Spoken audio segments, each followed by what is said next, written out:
Трет смртен случај од западно-нилска треска е регистриран во Македонија. Пациентот на 61 годишна возраст, кој имал и други заболувања, починал во саботата. Министерот за здравство Сашо Клековски информираше дека досега се потврдени 35 случаи на западно-нилска треска, додека 3 лица се водат како суспектни и се во процес на дијагностицирање. Од заболените, 6 пациенти во моментов се во критична состојба и се лекуваат на одделите за интензивна нега на клиниката за инфективни болести. Најголем дел од нив се згрижени во клиниката за инфективни болести. Еден пациент е згрижен во приватна здравствена установа. Имаме 3 смртни случаи, 3 починати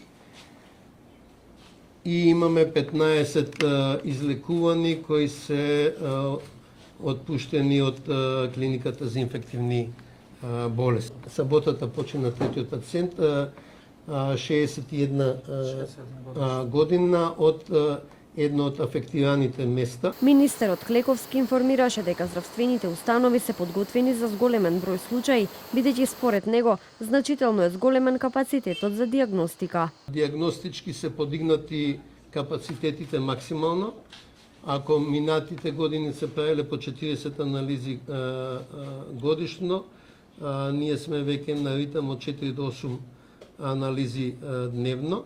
Да подсетам дека 2 пати треба 2 независни теста за конечна потврда на дијагнозата и веќе се информирани од поодамна сите доктори кои може да дојдат во контакт со евентуално заболени пациенти. Значи, веќе се информирани сите инфективни оделенија, матичните лекари, семените лекари, клиниката за неврологија. Надлежните уште еднаш потсетија дека при мапирањето на случаите мора да се прави разлика меѓу местото на живење на пациентот и местото каде што најверојатно се заразил. Во моментов најкритични подрачја каде има прогласено епидемија се општините Киселавода, Газибаба, Аеродром, Бутел и Илинден, како и населените места Драчево, Пржино, Долно Лисиче, Кадино и Урумлери. Во однос на прскањето против комарци. Иако во општина Илинден се прскало уште во април, сепак досега има 3 случаи таму.